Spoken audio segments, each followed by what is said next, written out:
الحمد للہ رب العالمین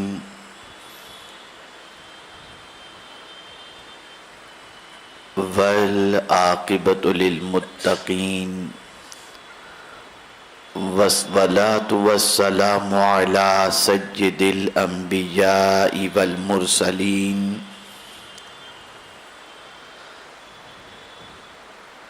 وعلى آلہ واصحابہ الطیبین الطاہرین اما بعد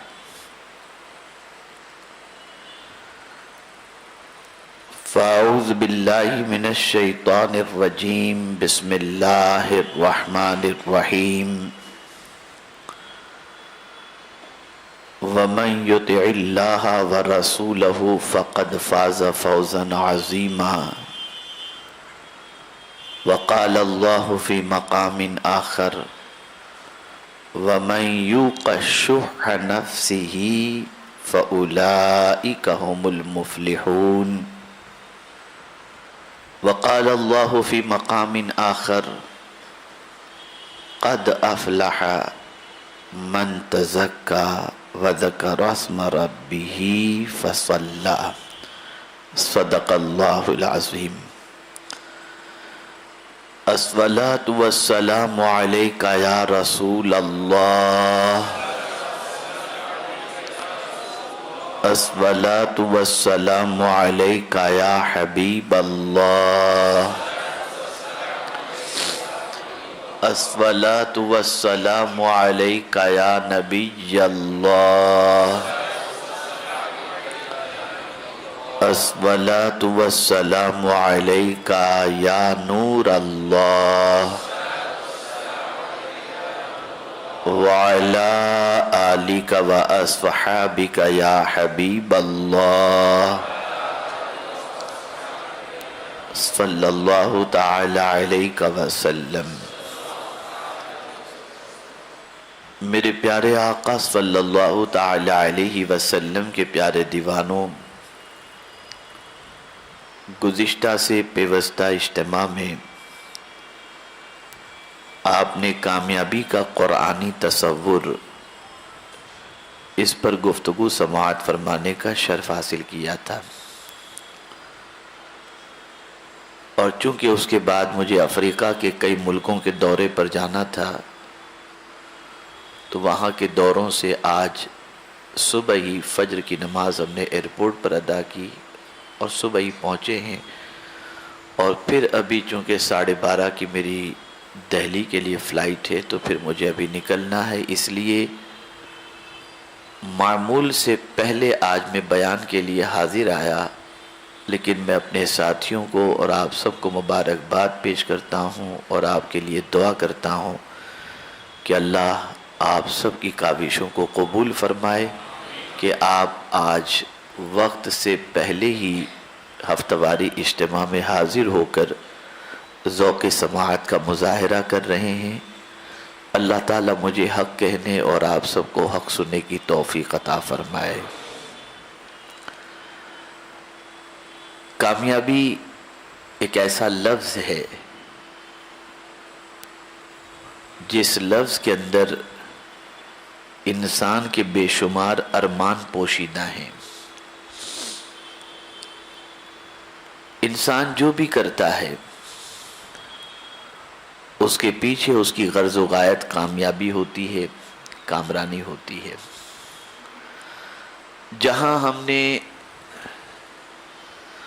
بہت ساری چیزوں کے اندر غفلت کا مظاہرہ کیا، وہیں پر ہم نے کامیابی سے متعلق جو تصور ہمارے ذہن میں ہونا چاہیے اس سے متعلق بھی ہم نے غفلت کا مظاہرہ کیا۔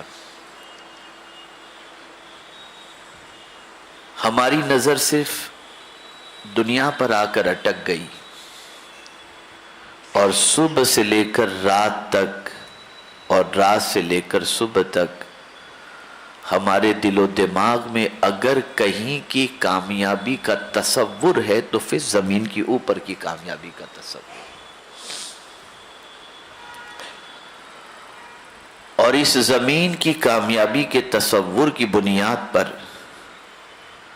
ہم اپنی آخرت کو برباد کر دیتے ہیں۔ ہم یہ بھول جاتے ہیں کہ حقیقی کامیابی کیا ہے اور ہمیں کیا کرنا چاہیے۔ میں یہ نہیں کہتا کہ دنیا کے اندر بسنے والے انسانوں کو دنیا میں کامیابی کے سلسلے میں کوشش نہیں کرنی چاہیے، لیکن ایک چبھتی ہوئی بات اپنی قوم کے نوجوانوں سے الا ماشاءاللہ میں عرض کرنا چاہوں گا کہ اب ہماری قوم کے نوجوانوں نے محنت کرنا کم یا چھوڑ دیا ہے، اور یہ کہتے ہوئے نظر آتے ہیں قسمت میں جو لکھا ہے وہ ہوتا ہے، میں تو یہاں بھٹکتا ہوں وہاں بھٹکتا ہوں، مجھے کوئی روزی نہیں ملتی، کوئی جاب نہیں ملتا، کام نہیں ملتا، کیا کروں۔ کبھی انسان یہ کہتا ہوا نظر آتا ہے، میں چونکہ پہلے دنیا کی کامیابی کے بارے میں بتا دوں، دنیا کی ناکامی کے سلسلے میں انسان کیا کہتا ہے، قسمت کا بہانہ بنا کر چپ چاپ ہو کر کے بیٹھ جاتا ہے۔ دوسری بات وہ کیا کہتا ہے، یار کوئی سپورٹ نہیں ہے، جتنے بھی لوگ کامیاب ہوئے نا وہ سپورٹ کی بنیاد، ہمارا کون سپورٹ کرتا ہے کہ ہم کامیاب ہو سکیں، یہ دوسرا بہانہ ہے۔ تیسرا کامیابی کے لیے بہانہ کیا بناتا ہے، میرے استاد میری طرف، میرے ٹیچر میری طرف توجہ ہی نہیں دیتے۔ چلو یہاں یہ کامیابی کے حوالے سے ایک تیسرا بہانہ اس نے بنا لیا کہ اس وجہ سے وہ کامیاب نہیں۔ کہیں وہ یہ کہتا ہوا نظر آتا ہے کہ ہمیں انوائرمنٹ ایسا نہیں مل پاتا کہ ان ماحول میں رہنے کے بعد ہم کامیابی حاصل کر سکیں۔ تو ایک نہیں کئی بہانے ناکامی سے ہمکنار دنیا کا انسان کرتا ہوا نظر آتا ہے، اور میں اپنی نوجوان نسلوں سے کہوں گا کہ خاص طور پر ہماری نوجوان نسل اس وقت بہت ہی بری پوزیشن کے اندر اپنے لمحات گزار رہی ہے، الا ماشاءاللہ تعلیم کے میدان سے لے کر دوسرے میدانوں کے اندر ان کی کامیابی اور کامرانی نظر آتی نہیں، دکھائی دیتی۔ اور آخری بات، دنیاوی اعتبار سے ناکام ہونے والا انسان اپنی زبان سے جو کہتا ہے نا، وہ یہ کہہ کر چپ ہو جاتے ہیں، بس یہی اللہ کو منظور تھا، اللہ کی مرضی۔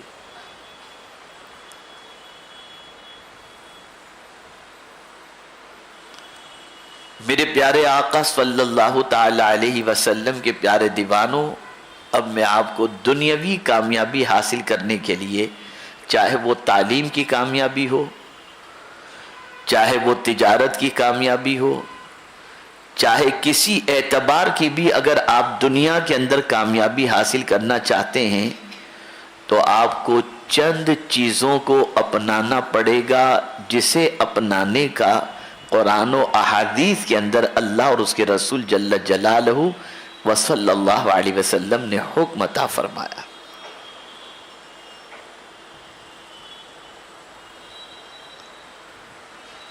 میرے پیارے آقا صلی اللہ تعالی علیہ وسلم کے پیارے دیوانوں، جس میں سے پہلی چیز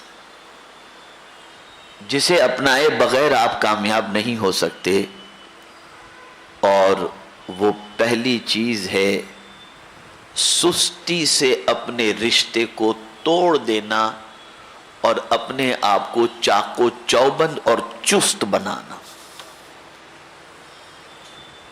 آقا کریم صلی اللہ علیہ وسلم ہمیشہ دعا کرتے تھے، اللہم انی اعوذ بک من العجز والکسل، اللہ کی بارگاہ میں پناہ مانگتے تھے پیغمبر رحمت صلی اللہ علیہ وسلم، سستی سے پناہ مانگتے تھے، سستی سے پناہ مانگتے تھے۔ آج ہماری قوم کے نوجوانوں کو نماز پڑھتے دیکھو تو ایسا لگتا ہے کہ 70 سال کا بوڑھا نماز پڑھ رہا ہے۔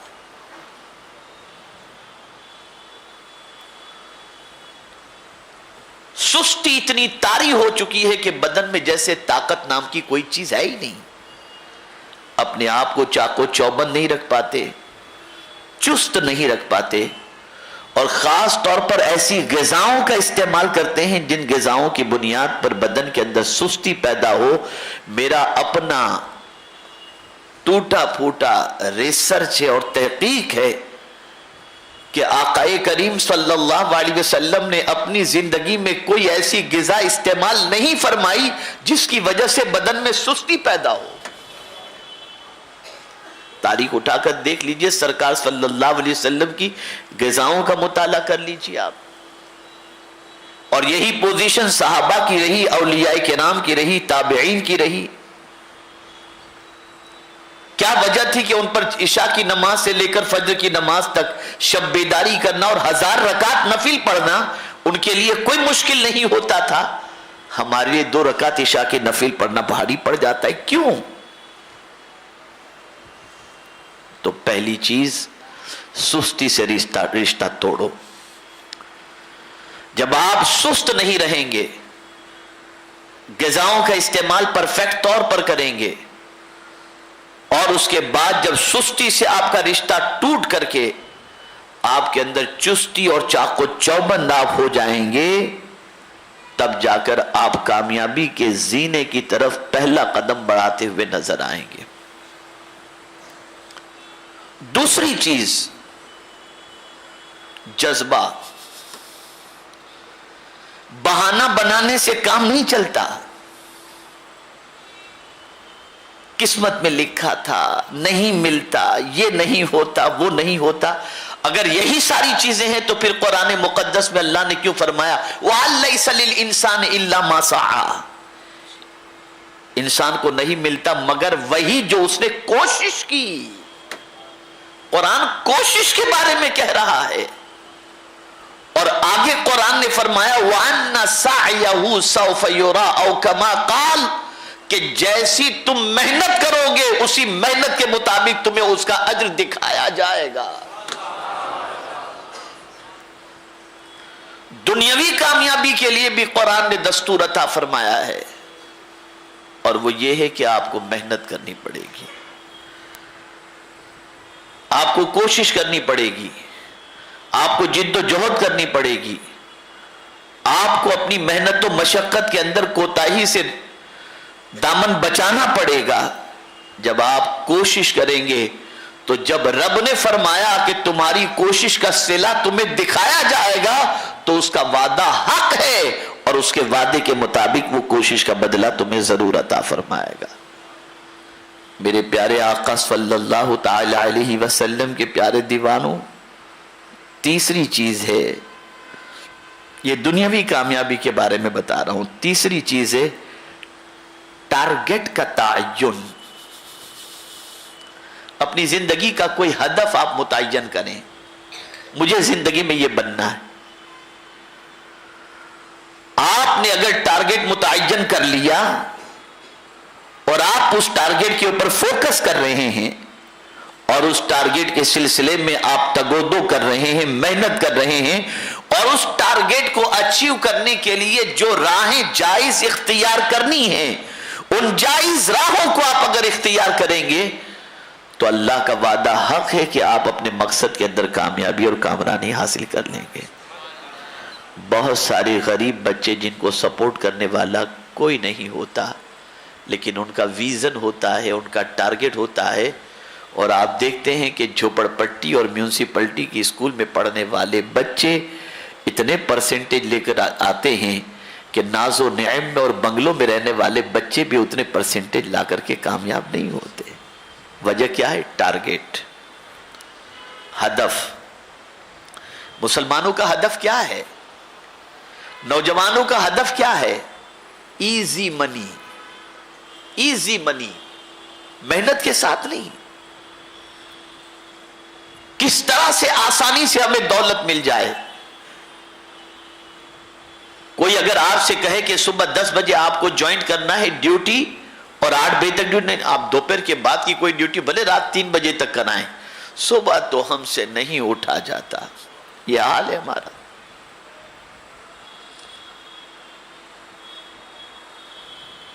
اور بڑی معذرت کے ساتھ ایک اور بات عرض کروں، وہ بچے جو خاص طور پر نفل نماز کا بھی اہتمام نہیں کرتے، چاہے وہ ظہر کی ہو، چاہے مغرب کی ہو، چاہے عشاء کی ہو، جب کسی کے یہاں ملازم بن کر کے جاتے ہیں تو 2 رکعت ظہر کی نفل کی بجائے نفل کے ساتھ ساتھ اور 4 رکعت نفل پڑھنے لگ جاتے ہیں. اور سیٹ کہتا ہے تاخیر کیوں ہوئی؟ نماز میں تھا.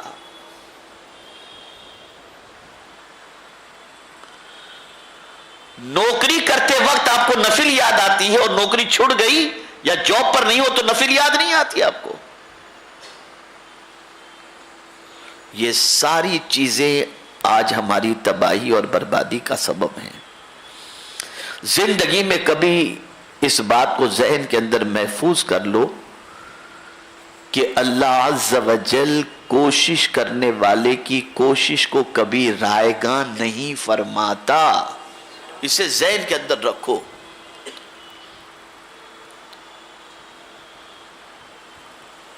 آپ کو اس کے لیے سیکریفائز، قربانی دینی پڑے گی، محنت کرنی پڑے گی، مشقت کرنی پڑے گی، کھپانا پڑے گا اپنے آپ کو. دنیا میں جتنے بھی کامیاب انسان تعلیمی اعتبار سے، ریسرچ کے اعتبار سے، دنیاوی اعتبار سے آپ کو نظر آئیں گے تو وہ سارے کامیاب انسانوں کے پیچھے ان کی اپنی ذاتی محنت بھی آپ کو نظر آئے گی، قربانیاں بھی نظر آئیں گی، سیکریفائز بھی نظر آئے، سب کچھ آپ کو نظر آئے گا. تب جا کر وہ کامیابی. اگر اس میں اکے دکے کوئی ایسے ڈانسر بانسر آپ کو کامیاب نظر آ جائیں تو آپ سوچیں یہ دیکھو اس کے پاس تو اتنا ہے، لا حول ولا قوت. آپ کی نظر ادھر ہی جا رہی ہے. تعلیمی اعتبار سے کیوں نہیں دیکھتے آپ؟ دنیاوی اعتبار سے کیوں نہیں دیکھتے آپ؟ آج مسلمان کی سب سے بڑی ذمہ داری ہے کہ آج کا مسلمان تعلیمی اعتبار سے، اخلاقی اعتبار سے، معاشی اعتبار سے، کاروباری اعتبار سے اتنی محنت کرے کہ وہ ایسا دینے والا بن جائے کہ اس کے ہاتھوں سے کئی لوگوں کے گھر چلتے ہوئے دکھائی دینے چاہیے. یہ ضروری ہے آج کے دور کے اندر. آج میں ایسے بہت سارے نوجوانوں کو جانتا ہوں جن نوجوانوں نے اسکیلز کے ذریعے چھوٹے چھوٹے کورس کرنے کے بعد آج ماشاءاللہ بہترین کما رہے ہیں اور اپنی زندگی گزار رہے ہیں، لیکن بہت محنت کر رہے ہیں، بے پناہ محنت کر رہے ہیں، بے پناہ مشقت کر رہے ہیں. ہمارے نوجوانوں کو سب سے پہلے سستی سے رشتہ توڑنا پڑے گا. قسمت کا بہانہ نہ بناؤ، سپورٹ کا بہانہ نہ بناؤ. کیا اللہ سے بڑھ کر بھی کوئی کسی کا سپورٹ کرنے والا ہے؟ وہ قادر مطلق اپنے بندوں کو ضائع نہیں فرماتا. شرط یہ ہے بندہ محنت کرے، وہ کرم کی بارشیں نازل فرمائے گا. محنت کرو، بنو کچھ. بہت ہماری غلط پہچان پوری دنیا میں بن چکی ہے. میں صرف ملک کی بات نہیں کرتا، ملک کے باہر بھی آپ چلے جائیے تو ہماری آئیڈینٹی اتنی خراب بن چکی ہے، اتنی خراب بن چکی ہے، اتنی خراب بن چکی ہے کہ میں جس کا تذکرہ کرنے کا یہاں پر تذکرہ کرنا جس کا مناسب نہیں سمجھتا. آپ دنیاوی کامیابی بھی حاصل کرو، تجارت میں ٹاپ پر جاؤ، بڑے بزنس مین بن جاؤ، آپ بڑے کاروباری بن جاؤ آپ. اور آج میں ایسے کاروباری لوگوں کو جانتا ہوں جو حلال، دیانتداری، سچائی اور محنت و مشقت کے ساتھ تجارت کرنے کی بنیاد پر آج بڑے اونچے مقام پر تجارت کے میدان کے اندر وہ فائز نظر آ رہے ہیں. تو دنیا کی کامیابی حاصل کرنا ہو تو یہ دنیاوی کوششیں ہیں، یہ دنیاوی کوششیں. سستی سے رشتہ توڑو، ٹارگٹ کا تعین کرو، اسے اچیو کرنے کی کوشش کرو، کام پر پورا فوکس دو. یہ نہیں کہ دوست آ گیا تو باتوں میں لگے، گراک چلا گیا اور ہم باتوں میں لگے ہوئے. نہیں، فوکس دو، تجارت پر فوکس کرو، آپ محنت و مشقت کرو. آپ ٹائم پاس کریں گے تو کبھی ترقی نہیں کر سکتے. تو یہ آپ کے لیے بے پناہ. جاب کر رہے ہیں آپ تو جہاں جاب کر رہے ہیں وہاں ٹائم میں خیانت نہ کریں بلکہ ٹائم کی پابندی کریں، تاکہ آپ کی وجہ سے کئی اور مسلمان جو کوئی فن میں ماہر نہیں اور بے روزگار ہے ان کے لیے آپ کو دیکھ کر دوسرا کہے کہ آپ جیسا کوئی اور لڑکا ہو تو ہمیں دیجیے گا، تاکہ ہمارے یہاں بھی ایسے نیک بندے کی ضرورت ہے. یہ نہیں کہ بھیا ایسا بندہ ہم کو اب نہیں چاہیے، بھیجیے گا مت آپ ہمارے یہاں. اور الحمدللہ ایسے بچے ہیں ہمارے پاس جن کو جہاں لگایا گیا تو جن کی وجہ سے کئی اور بچوں کو بھی ان جگہوں پر کام کرنے کی سعادت بھی نصیب ہوئی اور موقع بھی نصیب ہوا. تو یہ 2-3 چیزیں تھی، وقت کم ہے اس پر میں زیادہ، بس 3 چیزوں کو ذہن میں رکھیں. سستی سے رشتہ توڑیے، ٹارگٹ کو فوکس کیجئے، ٹارگٹ متعین کیجئے اور اس کے پیچھے محنت و مشقت کیجئے. اللہ کا وعدہ حق ہے، اللہ تعالیٰ کامیابی عطا فرمائے گا. بلکہ قرآن مقدس میں کوشش کے بارے میں اللہ نے فرمایا وَجَاهِدُوا فِي اللَّهِ حَقَّ جِهَادِهِ هُوَ اجْتَبَاكُمْ. اللہ کی راہ میں کوشش کرو جیسا کہ کوشش کرنے کا حق ہے، اس لیے کہ اللہ نے تمہیں چن لیا ہے. کوشش کرو، پھر کامیابی آپ کے قدم چومے گی، کامرانی آپ کے قدم چومے گی. اب آئیے دنیاوی اعتبار سے اور اخروی اعتبار سے کامیابی کیسے ملے گی. دنیاوی اعتبار سے تھوڑی سی بات آپ نے سماعت فرمائی، اب اخروی اعتبار سے بھی سمجھ لیں اور دنیاوی اعتبار سے بھی، دونوں اعتبار سے کامیابی کا ایک فارمولہ قرآن نے عطا فرمایا. وَمَن يُوقَ شُحَّ نَفْسِهِ فَأُولَئِكَ هُمُ الْمُفْلِحُونَ. جو بچا لیا گیا بخل سے، بچ گیا نہیں، بچا لیا گیا. یوقا شح نفسہ، جس کی ذات کو بچا لیا گیا بخل سے، وہ بہت بڑا وہ کامیاب ہے، وہ مراد کو پہنچ گیا. بخیلی سے جو بچا وہ کامیاب ہو گیا. اور بخیلی ایسی چیز ہے کہ آدمی اس سے بچ نہیں سکتا اگر خدا نہ بچائے، اور بخیلی سے اللہ ہی بچا سکتا ہے، ورنہ یہ اتنی خطرناک چیز ہے. مال کی محبت، اللہ اکبر. الشیطان یعدکم الفقر، شیطان تمہیں جو ہے فقر کا جو ہے وہ تمہیں اندیشہ دلاتا ہے اور تمہیں بتاتا ہے کہ اللہ کی راہ میں مال خرچ کرو گے تو تمہارا مال کم ہو جائے گا. لیکن یہی شیطان شادی کے اندر خرافات میں خرچ کرنا ہو تو یہ وسوسہ ڈالتا ہے کمائے کس کے لیے ہو، کمائے کس کے لیے ہو. اب وہاں ڈیکوریشن میں لاکھوں خرچ ہو رہا ہے، 800 روپے کی ڈشیں بنائی جا رہی ہیں، کھانا ضائع ہو رہا ہے، ڈانس ہو رہا ہے، یہ ہو رہا ہے، وہ ہو رہا ہے، لیکن وہاں آدمی بے دریغ خرچ کرتا ہے. لیکن جہاں اللہ کے نام پر دینے کی بات آئے گی، دین کے نام پر دینے کی بات آئے گی تو شیطان کہے گا پیسہ کم ہو جائے گا. یعدکم الفقر، یعدکم الفقر. اور ایک خاص بات عرض کرتا ہوں جسے زندگی بھر ذہن میں رکھیے گا. آج اگر قرآن پر عمل اور قرآن کے اسرار و رموز اور قرآن کے فائدے ہماری زندگی میں نظر نہیں آتے یا ہم قرآن سے فائدہ نہیں اٹھا پاتے، اس کا ایک بڑا ریزن بخیلی ہے. اسے بھی میں قرآن سے ثابت کروں گا. یہ کنجوسی جو ہے نا، یہ بخیلی جو ہے، اس کی وجہ سے انسان قرآن سے فائدہ نہیں اٹھا پاتا.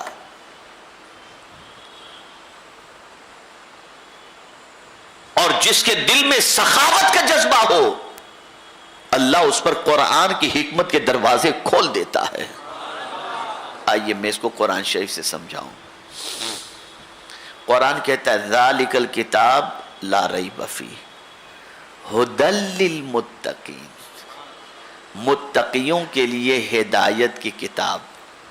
الذین یؤمنون بالغیب ویقیمون الصلاۃ وَمِمَّا رَزَقْنَاهُمْ يُنْفِقُونَ. یہ متقیوں کے لیے ہدایت کی کتاب ہے، اور متقین وہ ہیں جو غیب پر ایمان رکھتے ہیں، نماز قائم کرتے ہیں اور ہماری دی ہوئی روزی کو ہمارے نام پہ لٹاتے ہیں. تو جب دی ہوئی روزی کو بندہ لٹاتا ہے تو اللہ قرآن کی برکتیں اس کے اوپر کھول دیا کرتا ہے، کھول دیا کرتا ہے. بخیلی اتنی خطرناک چیز ہے کہ بخل کی وجہ سے وہ اللہ کی نظروں سے بھی گر جاتا ہے، بندوں کی نظروں سے بھی گر جاتا ہے. اور سخاوت کی فضیلت آپ کو بتاؤں، اللہ اکبر، جب سے یہ حدیث میری نظروں سے گزری ہے ایک عجیب کیفیت سی پیدا ہوئی۔ آقا کریم صلی اللہ علیہ وسلم فرماتے ہیں السخی حبیب اللہ ولو کان فاسق۔ سرکار صلی اللہ علیہ وسلم فرماتے ہیں سخی اللہ کا محبوب ہے اگرچہ گنہگار کیوں نہ ہو، گنہگار بھی ہے لیکن سخاوت کرتا ہے تو اللہ کے نزدیک وہ پسندیدہ بندہ ہے، پسندیدہ بندہ ہے۔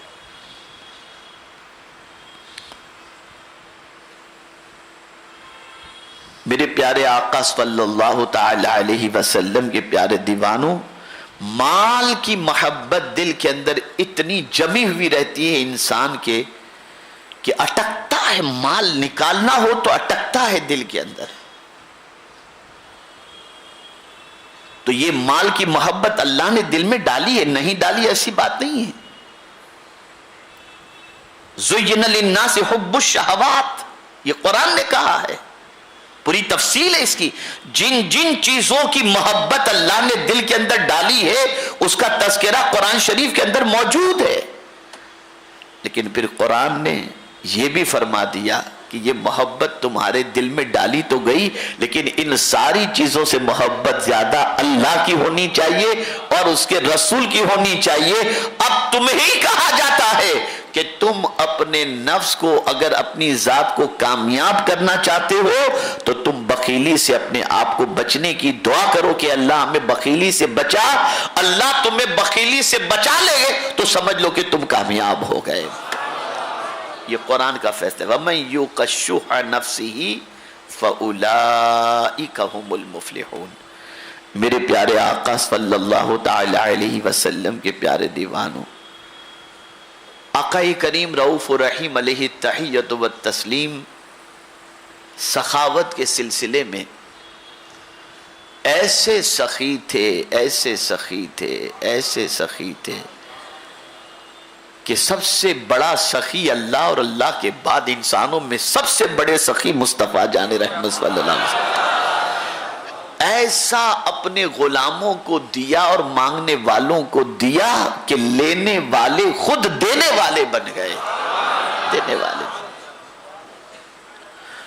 اور یہاں یہ بات ذہن کے اندر رکھنا، تنگی کے زمانے میں آدمی پیسے روکتا ہے۔ میں کیا بتاؤں یار، وقت بھی نہیں ہے، مجھے نکلنا بھی ہے۔ بس ایک بات عرض کر دوں، شاید ہو سکتا ہے اس کو پھر میں اور کھولوں، ابھی تو بہت آیتیں باقی ہیں کامیابی سے متعلق۔ آپ اسی ذوق و شوق کے ساتھ آئیں گے تو انشاءاللہ آئندہ جمعہ کو میں تھوڑا سا اس پہلے جو ٹائم پہ آج آیا ہوں انشاءاللہ اسی ٹائم پر آ کر تھوڑی سی تفصیلی گفتگو کرنے کی کوشش کروں گا، زندگی رہی تو انشاءاللہ۔ دیکھیے ایک بات میں آپ کو بتاؤں، کرائسس کی پیریڈ کے اندر آدمی کیا کرتا ہے؟ سب سے پہلے لسٹ دیکھتا ہے، یار مسجد میں 5,000 دیتا تھا نا، اس کو یار 3,000 کر دو، فلاں کو چندہ اتنا دیتا تھا نا، اس کو آدھا کر دو، یہ فلاں صاحب کے یہاں اتنا اناج بیچتا تھا نا، اس کو تھوڑا سا کم کر دو۔ یہ کرتا ہے۔ موبائل جتنا استعمال کرتا تھا اتنا ہی ہوگا، اے سی جتنا استعمال کرتا تھا اتنا ہی ہوگا، شادی میں مالداروں کو گفٹ جتنی دیتا تھا اتنی ہی ہوگی، کاروں کا مسئلہ، فلائٹ کا مسئلہ، سفر کا مسئلہ، دنیا کا مسئلہ، کہیں بھی کٹوتی نہیں کرتا۔ جب کرائسس کا پیریڈ آتا ہے تو سب سے پہلے کٹوتی کرتا ہے دین کے نام پر۔ اب دیکھ لیجئے گا، سب سے پہلے اللہ کے نام پر، دین کے نام پر جو دے رہا تھا اس میں کٹوتی کرتا ہے۔ اس نادان کو کیا معلوم کہ اسی کے صدقے میں تو سب مل رہا تھا، اسی کے صدقے میں۔ ایک بزرگ فرماتے ہیں میں تنگی کے زمانے میں اللہ سے تجارت زیادہ کرتا ہوں، اس لیے کہ میرے رب کا فرمان ہے جو میری راہ میں 1 دے گا میں اس کو 10 عطا کروں گا، اور فرماتے میں نے جب جب بھی اس کی راہ میں دیا مجھے کبھی کمی نہیں ہوئی، اس نے 10 گنا مجھے عطا فرما ہی دیا۔ اب آخری بات کامیابی سے متعلق یہ عرض کر دوں، تو یہ آج کا تھوڑا سا موضوع تھوڑا سا کسی حد تک کمپلیٹ کے قریب ہوگا. تو ہم نے دنیا کی کامیابی بھی سمجھ لی, دین کی کامیابی, اور سب سے بڑی کامیابی کیا ہے؟ سب سے بڑی کامیابی فَمَنْ زُحْزِحَ عَنِ النَّارِ وَأُدْخِلَ الْجَنَّةِ فَقَدْ فَازَ. آپ کے پاس بنگلو ہو, محل ہو, سب کچھ ہو, کہتے ہیں نا, کسی پوچھے یہ ماشاءاللہ ابھی میں نے خریدا, یہ میرا ہی ہے, دیکھیں نمبر پلیٹ, نیم پلیٹ دیکھ لیجئے آپ, ابھی میں نے خریدا. بہت سارے تو گاڑی کے اوپر نیم پلیٹ بھی اپنے نام کی لگاتے ہیں, پیسہ تھوڑا سا خرچ کر کے, پتہ چلی یہ میری گاڑی ہے. ہوتا ہے یہ میرا بنگلہ, میرا دکان, میری مال میرا, یہ میرا, وہ میرا. مولا کہتا ہے موت کے وقت بندے یہ سب تیرا ہے نا, ذرا مرتے وقت اپنے ساتھ لے کر جا. کوئی لے جاتا ہے؟ بنگلہ بھی یہیں رہ گیا, مال بھی یہاں, گاڑی بھی یہیں, سب کچھ یہیں. اچھا ایک مسئلہ بتا دوں, ہمارے یہاں یہ ہوتا ہے کہ جو عام طور پر کفن کی دکان پر جو کفن ملتا ہے نا, بالکل کوٹن کا سستے والا, وہ کروڑ پتی کو بھی وہی کفن دیتے ہیں, غریب کو بھی وہی کفن. جا بیٹا کفن کا کپڑا لے کر کیا. خدا کے بندو مسئلہ سمجھو, آدمی دنیا میں جتنے اچھے لباس پہنتا تھا نا, اسی قیمت کا اس کو کفن دینا چاہیے. اچھے سے اچھا کفن دو. خیر, تو آدمی کہتا ہے یہ میرا, یہ میرا, یہ میرا. اب جب موت کا وقت آتا ہے تو سب میرا کچھ بھی نہیں رہتا. رہتا ہے میرا؟ اگر میرا ہوتا تو لے کر کے جاتے. تو اللہ اس وقت بندے کو یہ سوچ اور فکر دیتا ہے, یہ سب تیرا نہیں, یہ میرا تھا, میں نے تو تجھے استعمال کرنے کے لیے دیا تھا. اب جب تو نہیں, میں اس کو غیروں کے حوالے کر دوں گا, تو کچھ نہیں کر سکتا. تو اصل کامیابی نہ بنگلہ بنانا ہے, نہ فیکٹری بنانا ہے. دنیاوی اعتبار سے یہ چیزیں ضروری ہیں, آپ کریں, لیکن آخرت کو اتنا نہ بھول جائیں. قرآن کہتا ہے فَمَنْ زُحْزِحَ عَنِ النَّارِ وَأُدْخِلَ الْجَنَّةِ فَقَدْ فَازَ. جو جہنم سے بچا لیا گیا اور جنت میں داخل کر دیا گیا, بے شک اس نے بڑی کامیابی حاصل کر لی. تو جب تک ہمارا قدم جنت میں نہ پڑ جائے, ہم اپنے آپ کو کبھی کامیاب تصور نہ کریں. اللہ اچھوں کے صدقے ہم سب کو جنت میں داخلہ عطا فرمائے, اپنے فضل و کرم سے ہم سب کو جہنم سے بچا لے. وَمَا عَلَيْنَا إِلَّا الْبَلَاغُ الْمُبِينَ. معذرت چاہتا ہوں, مجھے